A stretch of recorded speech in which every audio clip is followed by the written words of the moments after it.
Hello, everyone. My name is Lon Stroschein, founder of the Normal 40, and I am super excited that you are here. Well, look, this podcast is already starting off a little bit different because where the heck is Adam, man? I mean, we're used to hearing Adam at this point. Hey, look, this podcast is going to be just a little bit different. This podcast is going to be of a ramble that I had with someone in September of 2022. I had at that point, Adam and I had only started the podcast. We had about 2 episodes out. And this cat reached out to me. His name's Jeff Donaldson. He reached out to me and he asked for a phone call, just like so many of you do and have done over the course of the last several months. And every time I get an invite, I, of course, automatically accept them. And then usually weeks go by and up on my screen appears this reminder to join this ramble. And that's exactly what happened when I hit join meeting and was connected with Jeff. I did not know going in what Jeff's story was. I didn't know what his background was. I didn't know what he wanted to talk about. And I didn't have a clue. I never have a clue where the story is going to lead. And I never have a clue how a ramble is going to end. And every time I hit join meeting, I have this awesome feeling of curiosity. And I just let it go. And I just wonder to myself, I wonder how this story is going to end. I wonder how I'm going to be feeling in an hour or a half an hour or an hour and a half, as the case is in Jeff's case. This meeting was scheduled for 30 minutes, just like most of my rambles are. This meeting went closer to an hour and 30 minutes. So here's what I'm going to do. I'm going to play the first 45 minutes of this podcast, of this call, the first time Jeff and I talk.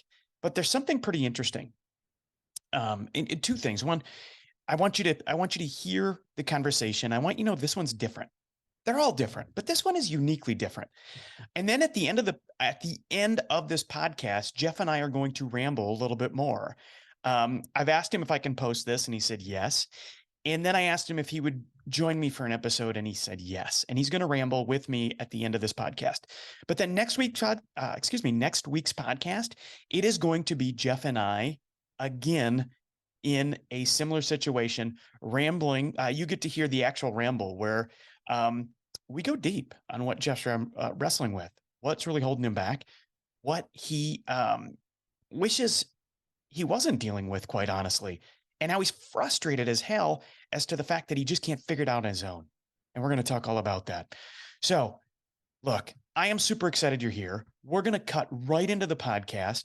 I want you to know that, pay attention to this. Most of the time in these podcasts, most of these times in these rambles, when I set off into a conversation, it's me asking questions and gauging the response. And you'll notice right off the bat, that is not what happens here. Jeff comes in, grabs the bull by the horns, and he pins me against the mat with question after question after question. And what we learned through the process is this is kind of how Jeff, it's what makes him awesome. And by the way, it's what makes him unique. It's what compels him to draw goodness out of people. But it's also a tool he uses to deflect some of the things that he doesn't want to talk about in himself. And I'm not even so sure he knows that about himself yet. He certainly didn't know that about himself when he called me and asked for a ramble. So look, here's the deal. You get to hear Jeff and I talk about things like fear, self-doubt, dyslexia, anxiety, and you get to hear a dude who's channeling his courage. And that's really, really why you're here. You're here to listen to dudes tell their stories about how they channeled their courage so that someday when the time is right, you'll feel ready to channel yours. And that's exactly what we're going to talk about. This is real ammo. This is a live conversation. This is the story you get to hear behind the scenes. And I can't wait to talk about it on the other side. Here we go. My man. How's it going? Good. How are you doing? I'm doing well, thank you. I'm glad you are getting away from your desk enough to take some photos of the farmland. Yeah. Because otherwise it seems like you're probably sitting there a lot on Zoom and writing. Yeah, I could, if I just opened up my calendar to just let people book whenever, I would be chained here, man. So Did you put some constraints on it? Yeah. Oh, good. I don't let people book Monday and Friday. And I've got paid clients usually in the mornings of Tuesday, Wednesday, Thursday. And so Nice. I really just open it up to Tuesday, Wednesday, Thursday afternoons. Oh, good. Yeah. Well, nice to meet you finally. I'm fascinated at the momentum, and you must be so psyched and scared and have the energy level that unprecedented just based on what people's responses are. Yeah. I tell everybody the same thing. I'm as curious as anyone else as to where this is going. If you'd have told me a year ago that I'd be helping dudes in midlife transition and figure out their second half story and getting serious about how they want to spend their time, I'd have told you you're crazy. That's awesome. But here I am. Look, I mean everything I say. I'm here doing what I'm doing. I'm talking to you because one day I wrote a post about what, that was a little bit vulnerable about having the opportunity to stay with a job that was a good job, really good with the company I liked. And I just decided, nah, I'm out.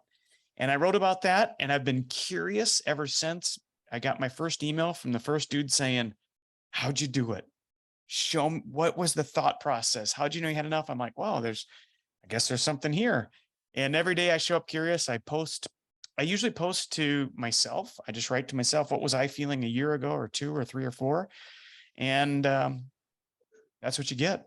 Here we are. That's cool. Well, did you say, I can't remember if I read something that you said have you written before? I mean, you're not a writer with a writer's background, but this is the first? Yeah. So, I mean, Cool. so a little bit, I'll tell you this. And I haven't talked about this much, but I probably am going to start. One, I'm dyslexic.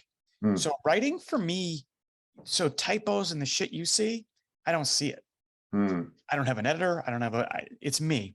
So I've spent the first 20 years of my life, or at least the first 15 of actual time of my life when I'm writing, up until about the age of 24, believing I was a horseshit writer. Yeah, Everybody told me I was. I spelled wrong, grammatics. Oh, God, I'm a bad writer. yeah.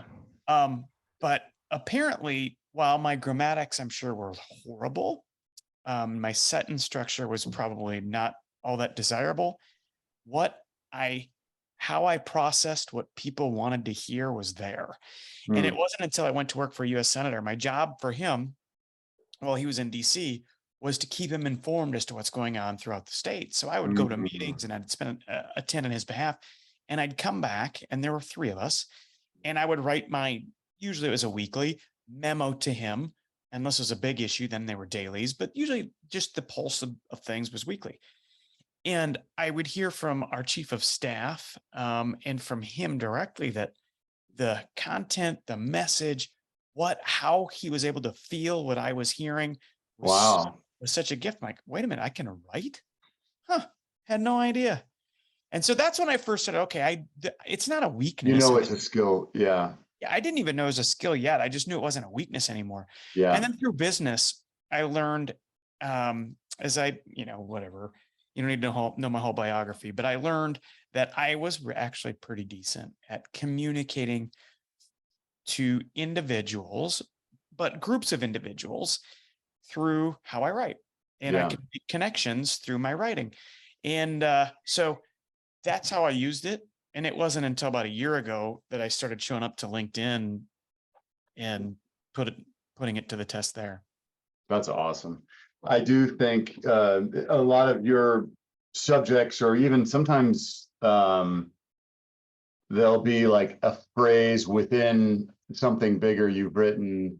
I think it might have been yesterday's or today's, but it makes me think of topics like I've purposefully and consciously not made a list for you. Like I have all these things. I'm like, oh shit, I wish Lon would write about these 10 things that are taboo to talk about, because you have the audience that wants to be pushed and wants to be a bit vulnerable and uncomfortable, and they're willing to follow you into that scary place that they haven't been allowed to or don't know how to. But one of them, so I have ADHD. It was undiagnosed until I was 48, and I turned 50 in March this year, but I only discovered it because we went through the process for my son when he was a freshman in high school.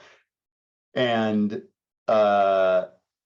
the doctor that we were working with was like, hey, when we're all done with this process, I need to see you. I need you to make an appointment and you need to come back in and we're going to take you through the same process. And it has shed light on just having a name for something that I always thought was such a fault and a weakness and a, like every bad thing you can put an adjective, every negative adjective to it.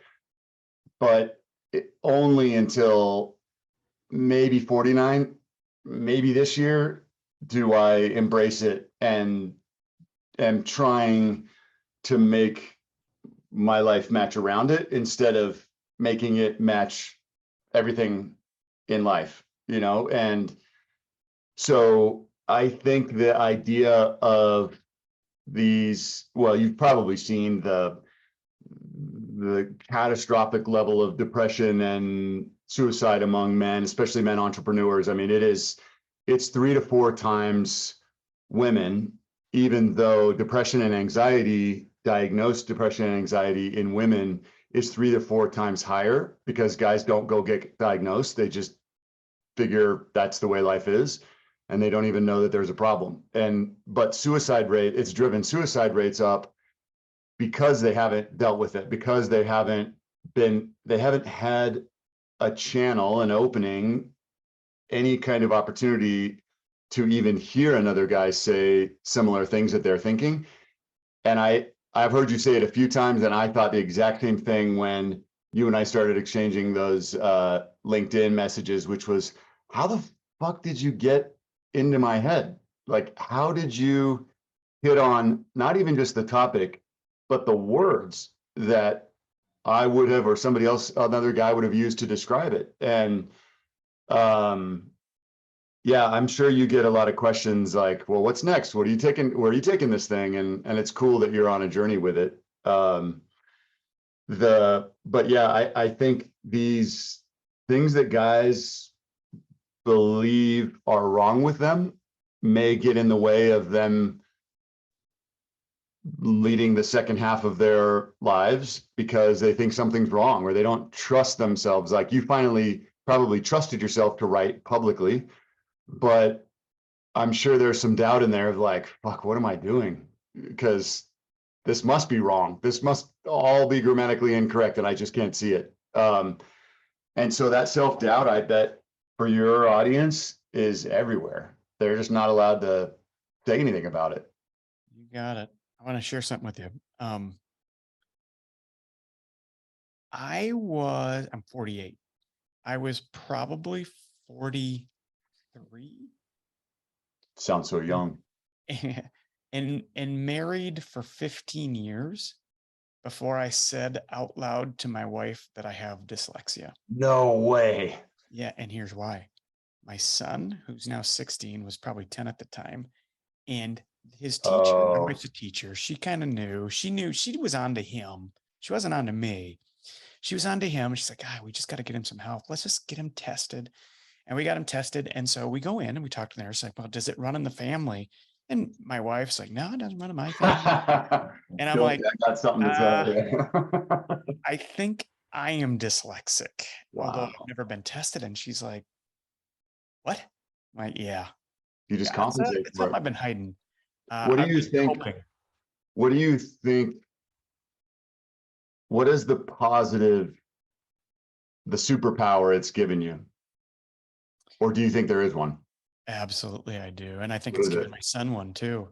I think dyslexia is a mysterious gift in that it forces you to sharpen all of the skills that other people They just gloss right over. early.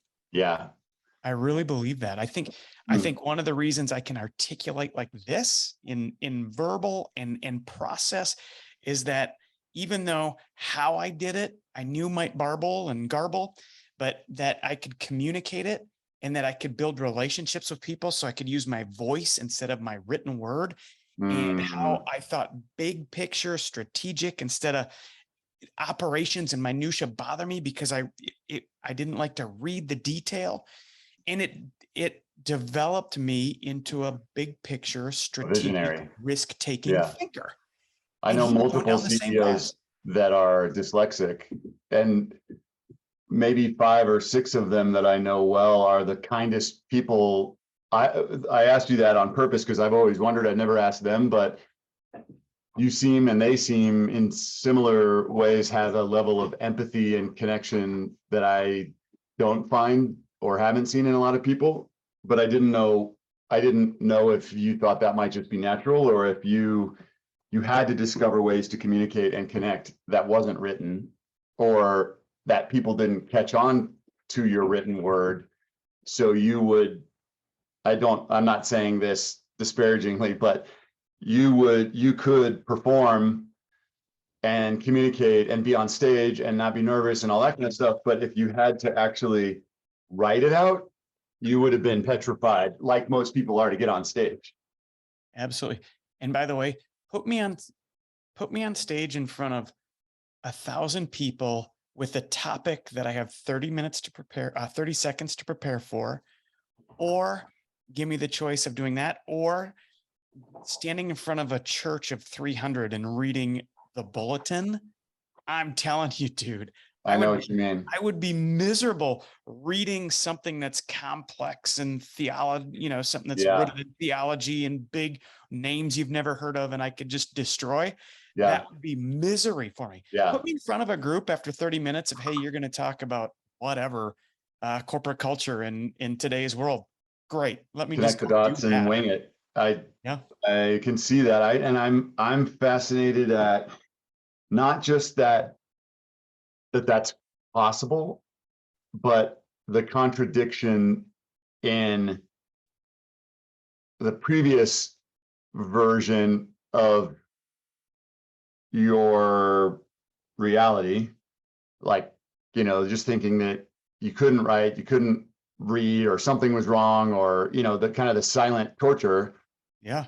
The juxtaposition of how extreme and negative and harmful that is, to the wonderful superpower and how positive that is, to the like, they're so opposite. And I'm kind of in that stage as well of like, I'm going to stop apologizing for it, see what I can build around it. I think it's for sure why I've been in marketing forever, because it's a career that fits the way my brain works. I just thought it was the other way around, like that I love marketing, and I can figure out how to operate in this industry. But I actually think now that I chose it because I had to, because of that kind of connecting the dots, the vision and the creativity of it is similar in what you're talking about, being on stage and that kind of thing, versus the detail. So I also have kept myself from writing down all the business ideas that that the normal 40 could have. But you've been doing me a favor by sending those along, by the way. No, so. they're all shitty. They just are a way for me to get it out of my head, and give it to someone else. But so one of your big things is don't make the jump without a plan. It was I don't do calls with X, Y, and Z, but you're not suggesting people make a leap and, leave without a plan. But I haven't heard you describe a plan. Maybe you're describing the curiosity of the journey versus the plan, but are you already, this is a bad word, but capitalizing or leveraging the momentum and have a plan for revenue from it? Man, I wish I could tell you that where this is going and how it's gonna pay the mortgage is just crystal clear for me, man. It is not. And part of that too is a gift. I mean, it just is. So I'm writing a book right now. And the best part about writing a book, different than a post, I can show up and knock out a post in 40 minutes. And some of them hit harder than others. And some of them are a 8 and some of them are a 4. Fine. But a book is different. It forces you to think everything through. Yeah. And it's been so good for me. And so in that process, I've really refined out what it is, the normal 40 process. So it's of course what I went through, but to actually put that into material that is teachable and learnable and conveyable, so that it's more than just, hey, you're feeling this way, do something. It's like, yeah, okay, I'm here. And it's kind of the next steps of what you can do about it. But one of the question my publisher asks me all the time is, well, how are you gonna, at some point you got to turn this into a business. I'm like, yeah, I know, but here's the thing. Never in my life have I made, it's been 20 years since I've made as little as I'm probably going to make this year. And it's been 20 years since I've felt this on mission. Like when you first jumped into a career. Yeah. Including the conversation with you now, Jeff. You're saying I'm helpful to you. That for me, how I am wired, and I talked about this in one of my podcasts. I'm wired, for better or worse, to want to feel significant for others. And there's two sides of that coin. There's the arrogance and pompous and all that, and that can come out for a lot of people. And then there's the goodwill, good nature.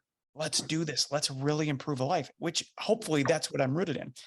So this is all part of where I'm at. So for me, I'm so fulfilled. I'm going to get off this phone call and I'm going to be wildly fulfilled with this conversation, because I'll think, hey, maybe I helped this dude just a little bit, and maybe we'll get to talk again in a week or a month or a year, and we'll go back to this conversation. I'll be like, hey, remember when we talked about whatever? And it was super helpful. And it's like, now I've identified, here's what I've done. I've identified what I'll do for free, because I'm doing it for free all day long. I do have a paid option if you want to go deep and really do a process. 9 dudes out of 10 just like, I'll wait a few weeks, I'll do the free one. I get it. I'd be the same way. But I'm fulfilled by it. I know I will, as I build this group of dudes who are like, all right, I'm ready. How I'm going to actually help them in a way that they'll compensate me for it. It'll take care of itself. It'll come. I just don't know what it's going to look like yet. Can I stick two ideas in your brain? Oh yeah, I know what I can do. I can do one-on-one coaching, and dudes will pay me for it. I've got a few clients and I do enjoy it. Because you can go, imagine having a conversation like this every week for 90 minutes, and you've got homework, and you come back and it's like, okay. And it's super rewarding for them and for me, and they'll pay me, and they're better and I'm better. And I will do that probably, and maybe for the next 30 years, for as long as somebody's willing to. Two things, as long as people who I admire, people who I appreciate, good people show up and they want to hire me and I can help them, I'll probably say yes, because it helps them and it keeps me sharp. So that's one. Two is a small group. I haven't started it yet, but I keep getting asked all the time, hey, will you do a small group? Will you do a small group? And I need to just get to yes on that, and then I can make money there. 3 is write a book. And I'm doing that. There again, you can't really live off. I don't have any illusions of making enough money off a book to actually change a lifestyle. I'm just hoping to cover the cost of what it's going to cost me to put the book out. And then the last one is public speaking, and I can make money at that. So as soon as I build up my story enough to actually get hired to do it. Those are the 4 I know are available to me. Those are the 4 that have already paid me in some way. I guess not the book yet, but I know I'll sell enough. I'll sell enough to cover my costs, I believe. And I don't know what it's going to look like beyond that. There's a couple things that they popped into my head because of how unique the audience is. I love to see the shift back to the dude side, by the way. I could tell you are consciously doing that. And I do think it makes a difference to the guys reading and listening and looking up to you. And but I could see you trying that more and more.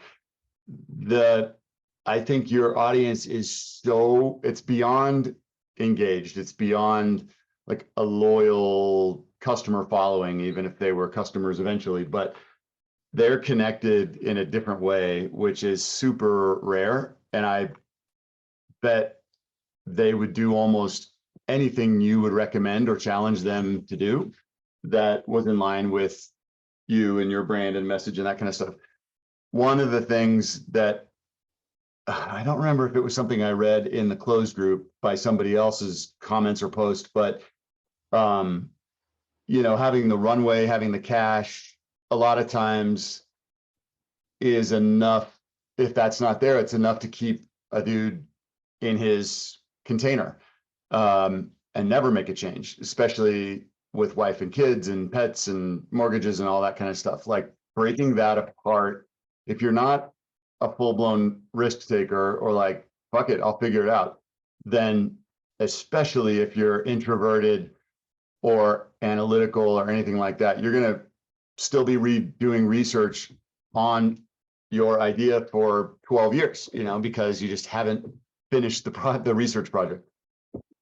But the idea of imagine having money like a grant that could be given to just a couple dudes who are ready to make a massive change, and by massive I mean impact. Like, but you could very easily ask your audience for 10 or 20 bucks each to go to the community, sits in escrow or anywhere that's safe, and that there are 2 or 3 grants. I mean, I started doing the math, and very easily you could have 50 grand from every single guy and girl that reads your stuff. They would be thrilled. And one of those ways to help dudes down their journey could be some money for their idea or for runway or whatever it is, but or to invest in young dudes who, you know, so that they can get exposure to education or other things in their young journey, you know, 18 to 25-year-old or whatever it is. But you have an audience that wants to help its community, wants to help you, and they want to give you something back already. And then I'll just tell you this other second one, and I'm going to forward this email to you. Have you ever read The Hustle? Remember that? No. It started as a newsletter. It got bought by the New York Times, I think, a handful of years ago. And they have a spin-off arm called Trends, and they do a monthly trends newsletter. And it's basically teaching people what trends are out there that you could start businesses on. But it also is teaching people how to create a business out of paid newsletters, paid subscription newsletters. And your writing and your topics, guys would pay $10 a month, whatever it is, to get this amazing monthly or weekly or whatever newsletter from you with these topics or challenges or whatever it is. And you're already a content creator. You're already someone who knows how to connect with people through written word as much as you've had to work at it. You could, without a lot more effort, even if you had some of your clients willing to record the sessions, and you could, those are pieces of content. Like you and I on this video right now, just like your podcast, this is content. And so if you every month were including in that newsletter a real life dude's conversation and journey, and you know, the topics of the month that were the most commented, engaging, or I don't know what, but you could bring in 10 grand or more a month just on a subscription. And it's complementary to what you've already created, not a whole new creation, if that makes sense. Makes great sense. So when you and I started talking, it was on my mind when you started talking about ADHD, and I'm like, well, shit, I got a story to match this one. I'm like, this would be really good content, that clip about how dudes like us get to where we are. And we learn, we finally talk about it late in life. It's like, hey, Yep. it's what, honey, we've got a child together who has what I suffer from, and I didn't mention it. So I'm with you. I think it's really great content. And the other idea I love, I've thought about it. The Freedom Scholarship. I even have a name for it because it gives you the Nice. freedom to take and Totally. it's so cool that you thought dude, I love the idea. And maybe it's something I should It's try. easy. It is. The reason I say easy, it wouldn't be easy for someone like me. It would be the hardest thing ever because I don't have what you've created. It would be easy because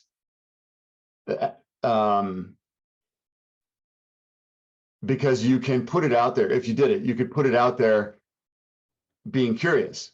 I'm curious to see how this community supports itself, or I'm curious to see what the response is to this, or I'm like, curiosity wins everything, right? It's not a request, it's not a demand, it's not even instructions. It is, I am curious on everyone's reactions to this. Let's try it. Fuck it, let's try it. Like that is already what you're telling people.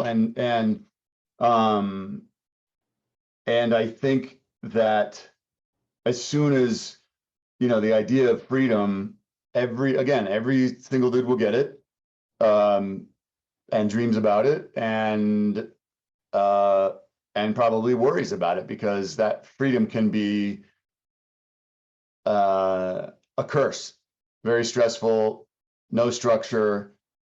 Like for me, that freedom is essential, but the freedom is also very dangerous. And I have to be conscious of the freedom and manage the freedom as if it is I'm trying to think of an animal that is like the cutest, most cuddly, but could turn on a dime and just like go for your jugular. That's what the freedom is to me, of having my own business. It isn't always pleasant, or at least it can get dangerous. So the other thing I was going to say is the hardest part of that curiosity that you might put out there is just the logistics of it. Is it Venmo? It's GoFundMe is wide enough known now and trusted that, and I actually I want to make you two offers. One is, I would be happy to set it up for you on your behalf using all your logos and assets and descriptions, and then give it to you. You can edit it for what you want. But that first step of having a freedom, I can even send you the short application for a 501c3 if you wanted to make. Well, we got hours of story time together someday, but if you wanted to make it a 501c3 in the beginning, to create a 501c3 does take quite a bit of effort and time for approvals, but they have a short form that gives you kind of like what you would equate to patent pending, that it's in the process, but still tax deductible. But for GoFundMe, if you put that out there as a curiosity for this freedom fund for dudes, I want to make a bet with you of how high it would go. And the bet would be in-person lunch. Whoever loses has to travel to the other person and pay for lunch. So we'll determine that dollar amount later. But the second offer is, so when you get, those areas where you get into your flow state and you're like, you look back, you're like, oh my God, I could have done that for 12 hours straight. Mine is to facilitate basically workshops or those conversations where I get to connect dots, usually on whiteboards. Usually you might think of it as business strategy and, putting the parts together to show a path. But I don't call it that because I don't believe that I'm good at business strategy. But when I do these workshops, it's even surprises me. I'm like, son of a bitch, that all came together. And I've done it for 18 years now. And I would love to do that with you virtually on Zoom. I turned a wall into a dry erase board on purpose. and have lots of room to write. So you don't have to come with answers. I just ask lots and lots of questions, and then we literally draw it out and you walk away with something. But if you ever want to do that, to, hour and a half commitment, and I would be honored to have a call with you to do that. You're probably going to get a request from me to do exactly that, man. Good. That also keeps me from trying to solve your problems for you. And then all of a sudden, everything in your head, or multiple people, if you want to have a few others on, like Adam or others, but then is up on, written out, and you can start to see where things connect. I want to go back to something you said off the top. Can I stop you first? Yeah. We're at 32 past the hour. We're fine. I'm fine if you're fine. I'm fine. You used the phrase, you thanked me for bringing to light topics of taboo for dudes, was the phrase you used. And you said, you've got a list of 50. I want that list. Okay. I'm all right writing them down right now. I'm all right. You email them to me. Those are the things I want to talk about. And I've got more. I am in my book. I'm going to have a piece on mental health, a personal story on mental health. That's probably going to blow your mind. Good. And it's a hard story to tell. And I'm not quite ready to go out and just start writing about it on LinkedIn. Why? But because it's not just me. If it were just you, you would put it on LinkedIn? Yeah. I put everything about just me. It's about my kids. What if you put it in the closed group? I might. Still too many people know your kids? Yeah, I might.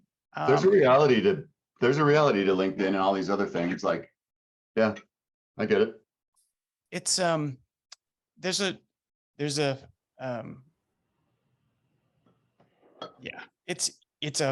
it's something that I've already thought through how best to get it out there, but I'm going to get it out there because I believe too much in the damage that's there that nobody's talking about. And so there's two. There's two. There's the, hey, I'm an executive. My mental health image is sterling. My mental health reality is not great. There's that. But then there's a different one. And that's the one I'm going to talk about. And it's that, hey, by the way, you can get so busy, every piece of writing and every sign in the world that your kids are putting out that they might not be good is there, and you're missing it. And that was me. And so the reason when I say it's not just me, it's my daughter, man. Yeah. And so we've got an agreement of how we're going to do it. And we're on this journey together, and it's tough, but I don't want, look, I show up here to help dudes, and I want to help them understand that where they sleep every night, they might be sharing a roof with somebody who's fucking miserable. And if they don't slow down just enough to have the right conversation at the right time, they might have the worst day of their entire life. And that matters. And I've got to be, I can't just throw it out there as a LinkedIn post. I can't just limp into it. It's deserves a chapter in a book that you can just soak up. And that's why I really think I need to just put it there. Interesting. Yeah, I mean, a lot of times the message is in the medium. We learned that early on in advertising and marketing. Like, you can take the exact same message, but if it is something so large or scary or entertaining or whatever, like putting the concept of a movie on the small screen in a TV series doesn't do that exact same message justice. It needs to be on a big screen. Same with the way you're thinking of how to get the message out there. Once it's out there, I'm sure you'll build on it and have lots of conversations in every channel, but the medium is important. So I commend you for being conscious of what, how significant the topic is. But I'll email you. I don't know where it came from. I think maybe from being different for so long. I mean, I'm almost 7 feet tall, and I've been this way since I was 14, 15, like freshman year in high school.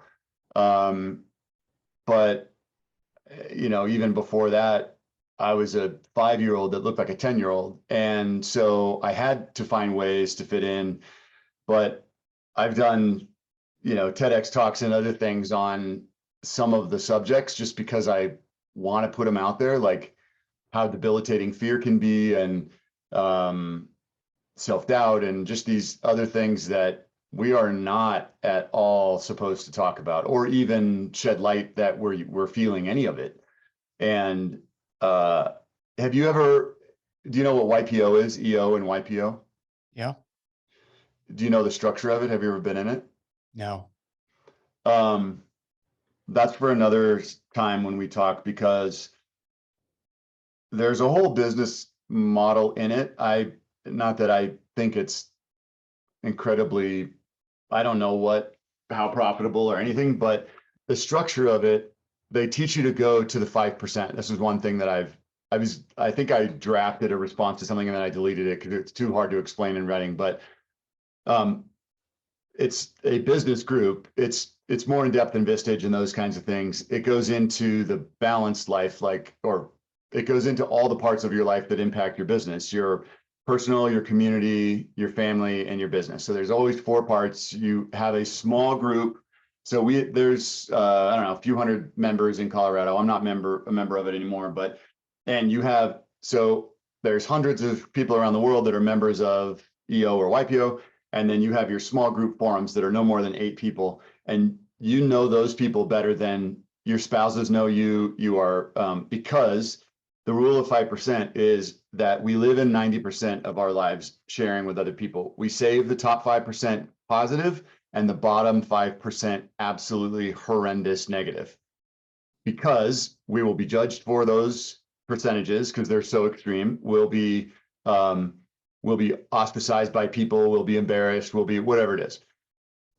You are struggling right now to find the place, the time, and everything to share the bottom 5%, which is that maybe you don't think it's as tough a subject now because you've been metabolizing it and living with it and all that kind of stuff. But for the general public, that is like a very scary bottom 5% topic. When you live, sometimes you can't do it all the time because everyone would think you've lost your mind if you're constantly walking around saying, you won't believe it, but I just raised $100,000 for the Freedom Fund. And it's these top 5% things or bottom 5% where the people who understand and are sharing in that way, the breakthroughs are unbelievable, because you're not talking about the weather. You're not talking about the stupid shit in the middle, the 90%. You're at the top and bottom 5%. And you really, that's where the vulnerability is in those little slivers. And you have cracked open, I would say, both of those. It's not positive or negative that what you write necessarily, but I believe that is one of the reasons why the response is what it is, because no dude, especially dudes, are used to those percentages. They're off limits. That is the rule. And you just popped out of somewhere, no one knows, and said, fuck it, there's this 10% that I'm going to live in for you guys, and I'm going to show you how to do it, and I'm going to show you how to say it and write it. And you're leading that example. And I guarantee you people are out there like trying to say things differently now and writing things differently because of the way you've written them.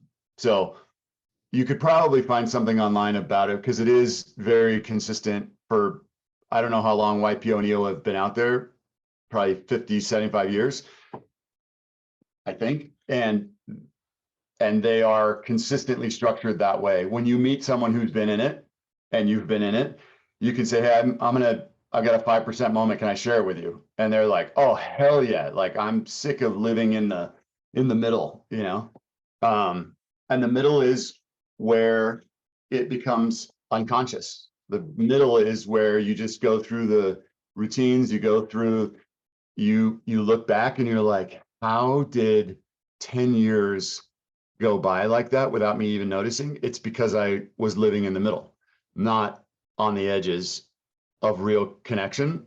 And so I bet you could, even if you just Google that 5% EOYPO, you'll find some things that people have written about, I bet. I love it, man. That's really well said. And it makes I had never thought about it ever in those terms. And it makes perfect sense. And that's really helpful, man. It is a structure. I'm still very close friends with two people that were in my small group, and we haven't been members for 4 or 5 years. And it's a vernacular to call each other out when you know somebody's right there. They want to share something or they want to feel connected. They also use the idea of Gestalt, like, no, dude, especially this is created for entrepreneurs, because entrepreneurs never ever want someone to tell them what to do. That's actually the opposite. They don't want advice. They want Gestalt, meaning I'm not going to tell you, I'm going to share an experience I had that you might be able to learn from. This is exactly what you're doing. You're not telling anyone what to do. You're sharing all your experiences and they're finding themselves in your words. And so it's Gestalt because you're not instructing, you're just documenting your curiosities and they're finding themselves in all of it. And so you'll see now, even a lot of comments, some people go right in there, especially guys, and they're like, here's what you do. Here's like, let me answer this for you. This is exactly what you should go do. And nobody wants that. They don't, you can't solve I've been working at these problems for 50 years. How is someone going to solve it in a LinkedIn comment in 3 sentences? They can't. But if they were to share an experience where I could learn something in there, that's totally different. So anyway, I'm excited to see your curriculum and all that kind of stuff. I got other thoughts on how to monetize that in multiple ways too, but I'll forward you the email. I actually just got one today from that Trends, that subscription email, and you'll read it and you'll get excited about like not only the topics because it's interesting, but how I got great advice from a guy I hired as a coach, and he said, and he's still I think a sales trainer, and he said, never create something once that you can't sell 3 times or use 3 times. And so the writing you've done for LinkedIn and probably all your other journals and other places you've written that haven't been public, you've created content. Now figure out 2 other places that you can use those or turn them into other pieces of content, that create videos of reading those posts or those topics, or the same topic, same writing, turn it into 1 or 2 other things, and like you're a content company, unfortunately, because that spigot, you've opened up the faucet and you've hooked people with your words.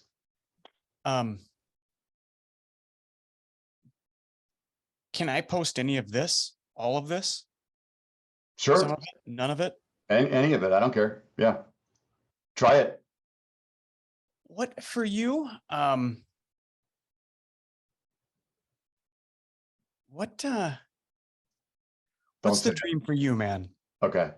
I thought you were going to say, this is my pet peeve when people are like, how can I help you? Really, like, to me, it's not, I'll answer your question.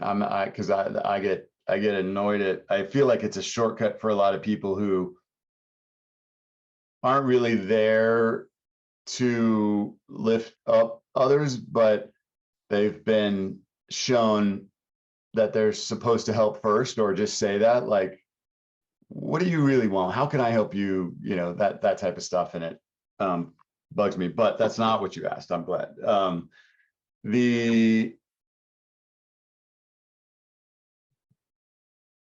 I would say I can picture it in my head, but I can't yet put words to it. And I don't know if I can't put words. I don't know if putting words to it is difficult because I'm almost unconditioning myself to my current beliefs, or if it's just scary to put words to it and tell someone, you know? All right, here's what we're going to do. Let's book another call and let's go on a ramble. Did you listen to my podcast, either of them? My first one, I talk about the process I do. It's this. And we spend sometimes it's hours. It's just going on a ramble. As the lantern? Yeah. Well, the lantern is it's kind of the lantern, but more the guide. The lantern is the fact that you've started following me. It's like, what the hell is this guy? How is he? What? I'm on this path. I'm a marketing guy. I'm on the path. And yeah, it's kind of weird sometimes when I'm on this path. What's this? How does this guy know it's here? How does he? That's the lantern. It's like, hey, by the way. And then the guide is like, all right, let's ramble on this. And it's me hearing you tell your story. And it's me, and you'll go through all of this process. And the way I tell people to envision it is, imagine I'm a farm kid. I'm a South Dakota farm kid. So imagine a section of land. It's bare. And what I'm going to do is I'm going to populate it with everything that comes out of your mouth.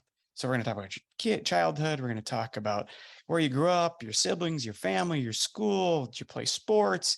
If you're a tall guy that didn't play sports, that's a story. If you're a tall guy that did play sports, different stories. You know, where'd you go to college? And we're just going to populate that. And I want to hear what common themes come out of it. And then I'm going to repeat it back to you. Sometimes elements that come out of that, it's like, oh shit, I didn't even know that was a thing. And if you ramble long enough, you learn a ton about yourself, because you won't even recall saying something 20 minutes ago that I heard that you repeated again over here at a different time of your life. And it's a ramble. And I have no idea where it's going to go. And I don't care. My job isn't to care where it goes. My job is just to populate the section of land and see what comes of it. And that's a ramble. And we'll spend an hour doing it. And we'll see what happens. That would be awesome. All right, man. Well, we're rambling. Yeah, I would love it. Good morning. My man. How are you doing? Fantastic. How's my sound? Your sound is great, man. Your It sound is, or are you just saying that because it's Wednesday? Well, I can understand why you would question my honesty on a Wednesday, but it really does sound pretty good. I'm testing these out because I can't make these work or that work or this work or anything. So you had one job to do, man. One job. Sound good. I already look good, so now I just have to sound good, and I cannot figure that out. I hear you. Well, we're just gonna go with it because that's the type of dudes we are, and that's how the normal 40 works, man. We just roll. I agree. All right, so man, we're gonna hop right into it here. This is I warned you that when we post this podcast that everybody just had a chance to listen to, that we don't rehearse. We just get right into it and we talk about whatever comes up. And I want to just start out really quickly. And you won't get to hear my intro until you hear this live. So that is a sweet trick.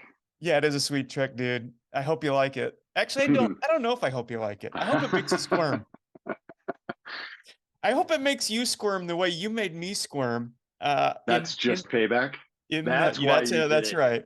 At the end of the day, look who's got the your power. Text 2 minutes ago was, hey, let's record an intro and an outro. And then all of a sudden, when I show up to Zoom, you're like, nope, you're not coming in. I'm going to record one on my own. And yeah, now I see payback. I'm a son of a bitch, man. I was giving you the benefit of the doubt. All right. So let's get right into it, man. So in September of 2022, I was about 7 months into what I call the trade. And, when I started the trade, I didn't even know that was what I should call it or would call it or whatever call it, or that what other people would come to relate to this point in your life, this feeling, this thing that gets you so tied up and wrapped up. And that you've got a dream of someday trading the life you've built and constructed and manufactured for the life you want. And it's different. And so many people show up and they're like, yeah, I know I'm ready to do something different and I'm ready to give up what I'm doing. I just don't know what I want to trade it for. And so I started down that path and I started writing and just showing up curiously to what it was. And in September, 27th of September, to be quite honest, that's when we recorded that call. It was just a ramble. I didn't know you. I didn't know you followed me. I don't recall getting an email from you. I don't recall you even engaging in any of my posts, but you're one of these dudes who went in and asked for a free phone call. And all of a sudden on the 27th, it shows up on my calendar that I'm going to talk to some cat named Jeff Donaldson. And I log into Zoom and I hit join meeting. And what everybody just heard was that. It was a 30-minute scheduled call that went for a little bit over an hour, and we are going to play 48 minutes of it. And that's what everybody just heard, man. I would love to know, can you go back? Let's go back to before the call. And I would love to know what was going through your mind when you're like, hey, I don't know who this dude is, some dude from the internet, but I got to talk to him. Just walk me through what you were thinking. So I'm one of those dudes. Well, how much time do we have, by the way? Let's 1 minute? Let's be quick because the podcast by now has already been about 50 That's challenging. minutes. So let's do it in about 10. So 44 minutes for everybody's benefit. We are going to have another podcast continuation next week on this. So be quick. Just what were some of the poppers that were coming in? Why do I got to talk? Why do I feel compelled to talk to this dude? So I'm one of those dudes that just consumes like crazy and rarely comments. Out of protection of self-image or insecurity of self-image. I don't need to protect it. There's nothing to protect. But your writing, I think there were maybe a dozen of them that I read, and each one was like this little, I don't know what the action is, twist, something that just kept on pinging me. And then the final one that I read before I reached out was when you said, let's have a call. You weren't saying it to me necessarily, but you put it out there, and I was like, hell yeah. That like, if I could, the thing that I was hoping for or wanting was that the chance that the conversation like this was equal to what I was reading, and it was, and it has been the few times we've talked together. But because every time you wrote something, I would find myself, I would stop breathing a little bit, like holding my breath, like, oh shit. And so I just wanted to see if we talked to each other. I could tell you were an awesome person. Clearly, to me, you were and are an insanely genuine and caring person. And I have worked the last maybe 5 years to put more of those people around me and get rid of the people that aren't, or move those people further away. And so I thought the chance that you and I could talk to each other, I didn't plan to hire you. I didn't plan for you to save me or push me or do anything, but I knew that it was going to be really interesting. And it happened to be at a point where I still kind of do feel bored. Like in life, I feel bored. Things have gotten a bit monotonous or easy or familiar, and I knew that the stuff you were talking about was pretty scary and interesting, and so I wanted to shake it up a little bit. Cool. I never know what I'm gonna get when I hit join meeting, and I get that. That's pretty cool. And yeah, it is. I get that. That's like a huge dopamine hit, I bet. Yeah, I get that awkward feeling of excitement Yeah. several times a week when I hit join call and I get connected with somebody I've never met before and never talked to. And a lot of them have a very similar feel. I would say 80% of them have a very similar feel, and they're all awesome. And I like to think, and I don't have really a way of judging this beyond anything further than my own opinion, but I get off of almost every call, and I don't even know why I quantified that with almost. I think I've gotten off of every call I've had, and I've had hundreds, feeling like maybe, just maybe, this was an incident in their life that was just disruptive enough to inspire them to finally do something, not change everything. That's not what I'm going for at this point. It's just to think differently about one aspect of their life that moves them in a direction. And when you came on, it was different. You came on questioning me. You came on with your guns blazing, putting me on the spot. You were really curious about me and about what I was doing.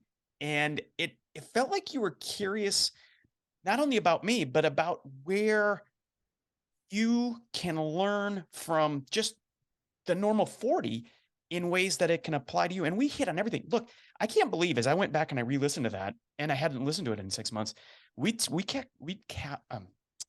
tackled, excuse me, a lot. We talked about fear and self-doubt and dyslexia and ADHD. And we shared some intimate stories for a couple of dudes who really had never talked. And I would just love to know, as you now have listened to that podcast again, name one or two things that jump out at you that were like, holy smokes, I forgot about that. That is incredible. And we should keep talking about that. What are a couple of things that just hopped out at you? The biggest thing, it's not that I forgot that we talked about it, but I was glad we talked about it, is the fear, these layers of things that I think are all related, and start to cause one another. But for one, you and I have talked multiple times about we don't know how to even identify them, for one, talk about them, for two, or try to resolve them or fix them or help them at all, for three. And so we just don't.